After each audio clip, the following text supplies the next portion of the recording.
Welcome back to my YouTube channel, Cook and Talk with Madam!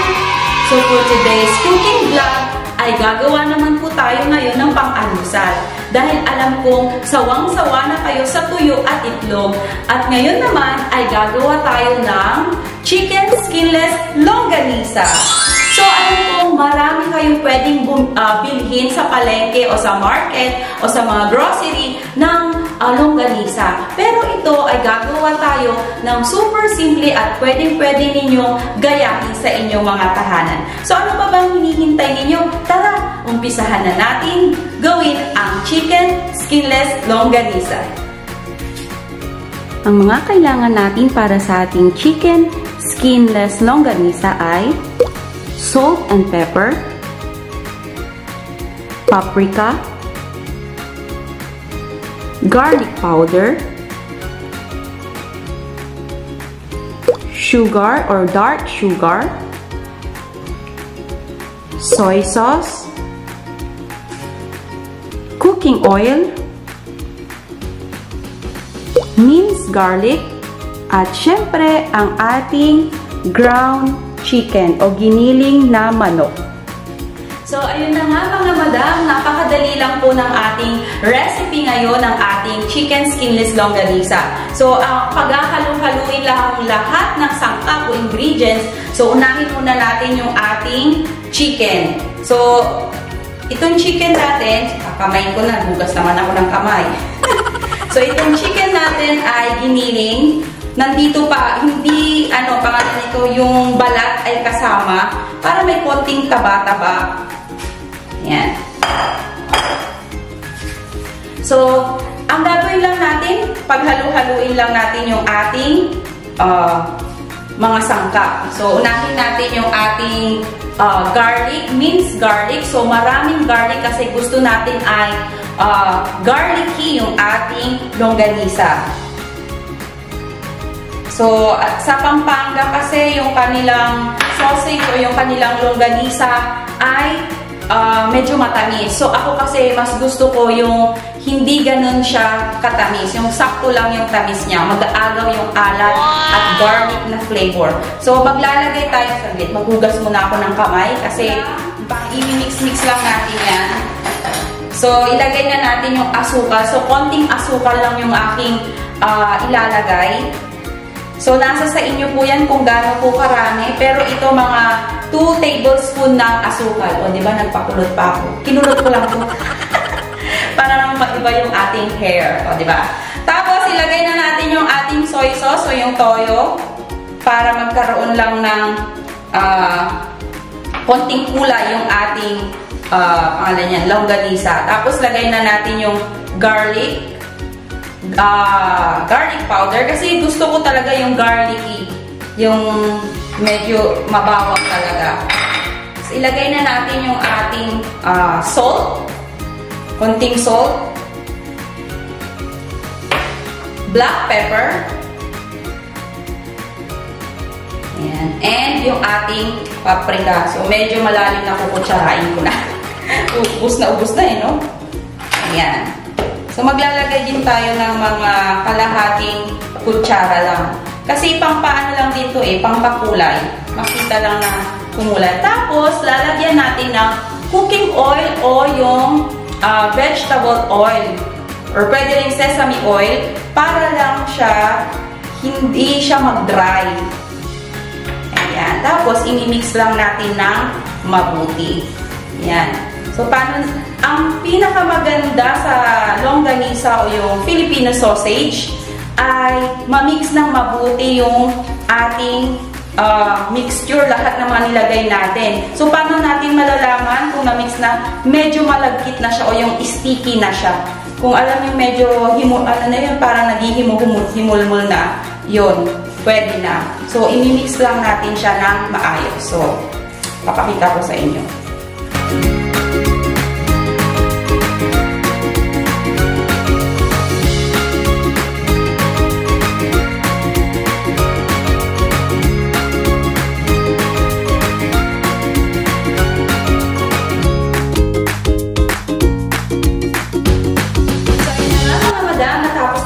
i-mix ang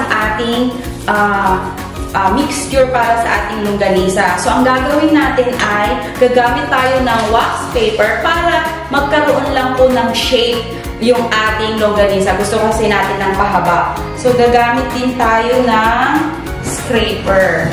Pangtulak. Scraper ko dito. Ayan. So, ayan. So, kahit pwede kayong gumamit ng yung mga cards, like ATM card, yung mga luma na, mga credit cards, ganyan. Ayan. So, kukuha ko ng isang kutsara. Depende yan kung gaano kataba o kalaki yung gusto ninyo. So, ayan. Tapos, dagdagan ko pa para medyo mahaba. Ayan. Tapos, ganyan. Itulak ko lang siya para magpapantay siya. Ayan. Para magiging konting longganisa talaga. So, ang ginagamit sa longganisa po ay yung hog casing ang tawag doon eh. Yung pangalan nito, yung ano ng intestine, yung balat ng intestine ba yun? Ng pork. So, ayan. Dapat mag-shape siya ng ganyan. Ayan. O, diba? Nag-shape na siya.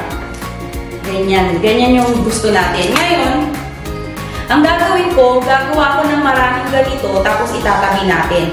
Kung gusto ninyong mag-save o maglagay sa fridge or sa freezer, nag-prepare na ako dito ng mga hiniwa-hiwa ko na wax paper para maitabi ko, may roll ko mamaya at may tabi ko, magamit ko pa sa mga susunod na araw o may luto ko pa sa mga susunod na araw. O, diba?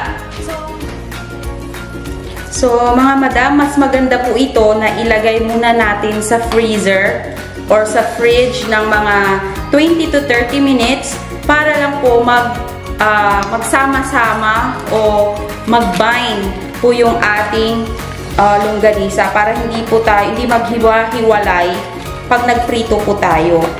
So, syempre, ang the best, kinabukasan na. Dahil nga vlog ito, kailangan, may luto ko na ngayon, di ba? So, ayan. Ayan, nakaka-apat na tayo. Kasi kung makikita ninyo, medyo, ano pa siya. Ayan. So, depende sa laki yung gusto ninyo. So, ayan na mga madam. Umpisahan na nating iprito ang ating skinless longganisa. So, pag mainit na yung pan, maglagay na tayo ng konting mantika. Konti lang kasi magmamantika na yung ating longganisa. Ayan, kalat lang natin. So, wag sobrang mainit yung ating mantika para hindi po mabilis na masunog yung ating longganisa. Ayan.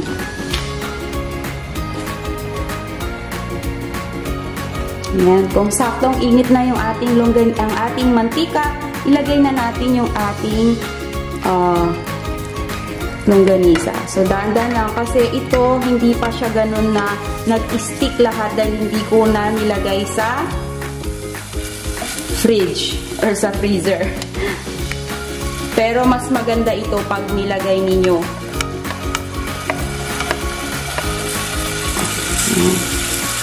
Ayan. Ba, hindi pa matagal sa apoy pero nangangamoy na yung ating bawang. So, paano ba? Paano makita ninyo? Ayan. Ayan. Masarap po ito sa almusal. Pero, syempre, pwede na panghalian at panggabihan. Syempre, alam mo naman tayo mga Pilipino, kahit na anong ulam, pwede. Basta may kanin, di ba? Ayan. Lagay ko pa itong isa para 5. Ayan. Dinahandahan ko kasi hindi pa nagdikit-dikit lahat. Baka magbuhag-hag eh. Ayan, di ba? So, mahinang apoy lang. So, mayroon na tayong homemade longganisa. Pero alam niyo, the best na longganisa ay para sa akin ay Alaminos longganisa. Wow!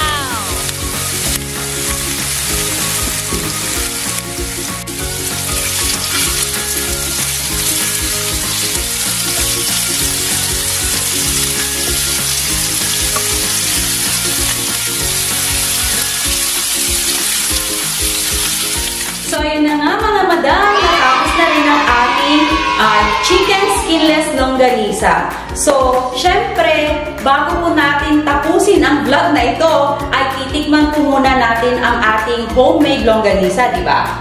So, wait lang. Ayan. So, nag-prepare na po ako dito ng sinangag at itlog. O, di ba? Ang tawag ng mga Pilipino dyan ay long silog. O, di ba? Perfect. Wow! So, magkuha lang tayo dito ng isa. Tikman natin. Laki naman itong ating kanin dito. So, ayan. Tikman muna natin yung ating... Wow! Grabe, sarap. Ano yung garlic? Lasang-lasa talaga yung garlic. Tapos may kanin pa. Hala, ang sarap. Hapon na, pero kumakain ka ng longganisa pang almusal. In fairness, ang sarap niya. Kaya magugustuhan niyo po ito. Pwede po itong pangbaon sa inyong mga chikiting. Wow! Perfect. So, bago ko tapusin ang aking vlog na ito, ay magsha-shoutout po muna ako. So, wait lang, kunin muna yung aking cellphone. So, shoutout ko ang Biik and Kuting YouTube channel. Ito po yung kanilang YouTube channel na hello po sa inyo, and I don't know your real names, but thank you for always watching my videos and always dropping a very, very nice comments, and I really appreciate it. And I hope that one day we will meet, and foreigner po kasi sila eh. And thank you. Please subscribe on their YouTube channel, and mostly they do family adventures, their everyday life. So please subscribe po. And to Ate Daisy Silvestre, yun po yung Silvestre yung kanyang last name dati, ang aking friend before, na nung bata pa ako, lagi po ako pupunta sa bahay nila, na ngayon super happy po ako sa na-achieve niya ngayon, na nasa Canada na. Hi Ate Daisy, sana mapanood mo itong aking vlog na ito. Alam ko, miss na miss mo na ang longganisa ng Pangasinan, o diba? O ang ating mga longganisa dyan, kaya please, gayahin mo ito minsan sa iyong kitchen dyan sa Canada. So, and yun lang po ang aking isa-shoutout muna para sa ibang vlog na naman ng ibang mga names. So, I hope you like this video, and please, pa-follow naman po ako ng aking Facebook page, ang Cook and Talk with Madam, for more fun and exciting reels. And please don't forget to like, share, and subscribe to my YouTube channel, Cook and Talk with Madam. Happy cooking!